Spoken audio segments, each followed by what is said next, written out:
बीड जिल्ह्यातील मस्साजोगचे सरपंच संतोष देशमुख यांची झालेली निर्घृण हत्या सोबतच लगतच्या जिल्ह्यातील परभणी येथील सोमनाथ सूर्यवंशी यांची पोलीस कोठडीत झालेला मृत्यू या संपूर्ण दोन्ही घटनेच्या निषेधार्थ आज वाशिममध्ये जर आपण पाहिलं तर सर्व राजकीय पक्ष आणि सामाजिक संघटनेच्या वतीने मूक मोर्चाचं आयोजन केलं जात आहे। संतोष देशमुख यांच्या हत्येच्या निषेधार्थ राज्यभरामध्ये मोठ्या प्रमाणावर मोर्चे निघत आहेत। बीड असेल, परभणी, संभाजीनगर, पैठण सोबतच सिंदखेड राजा येथे मोर्चा निघाल्यानंतर आता जर आपण पाहिलं तर वाशिममध्ये देखील मूक मोर्चाचं आयोजन करण्यात आलेलं आहे। तर वाशिम शहरातील श्री छत्रपती शिवाजी महाराजांच्या चौकापासून ते जिल्हाधिकारी कार्यालयापर्यंत जे आहे ते मूक मोर्चाचं आयोजन करण्यात आलेलं आहे। सर्व राजकीय पक्ष, सामाजिक संघटना व सर्व धर्म जातीच्या वतीने या मोर्चाचं आयोजन केलं जातं आणि स्वतः या मोर्चाला उपस्थित राहणार आहे संतोष देशमुख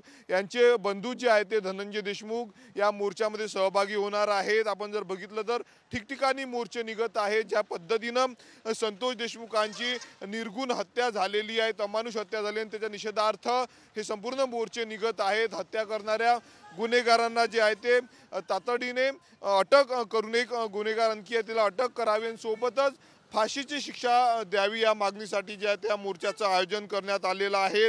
या मोर्चाला जर आपण पाहिलं तर यवतमाळ वाशिमचे खासदार संजय देशमुख देखील उपस्थित राहणार आहे। छत्रपती चौकातून साधारणतः 11 वाजता या मोर्चाला सुरुवात होणार आहे। त्यानंतर पाटणी चौक असेल, डॉक्टर बाबासाहेब आंबेडकर चौक आहे, देशमुख हॉस्पिटल, अकोला नाका आणि त्यानंतर जिल्हाधिकारी कार्यालयावर या मोर्चाची जी आहे ते समाप्ती होणार आहे। मागण्यांचं निवेदन जिल्हाधिकाऱ्यांना दिलं जाणार आहे।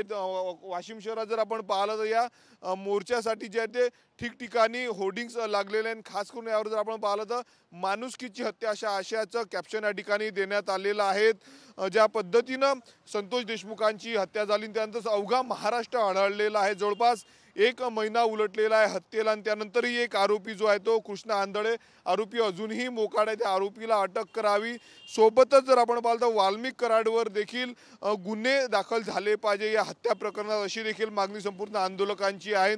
त्याच पार्श्वभूमीवर जर आज आपण पाहिलं तर वाशिम शहरामध्ये मूक मोर्चाचं आयोजन करण्यात आलं। या मोर्चाच्या पार्श्वभूमीवर वाशिम शहरात पोलिसांचा देखील मोठ्या प्रमाणावर जो आहे तो बंदोबस्त लावण्यात आलेला आहे। मराठवाड्यामध्ये मोठ्या प्रमाणावर मोर्चे निघाल्यानंतर आता विदर्भाच्या वाशिममध्ये देखील या संपूर्ण दोन्ही घटनेच्या निषेधार्थ मोर्चा निघतोय।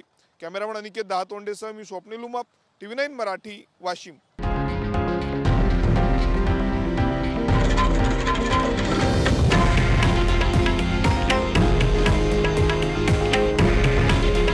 हे आहे देशातील नंबर 1 न्यूज नेटवर्क आणि आपण पाहत आहात TV9 मराठी।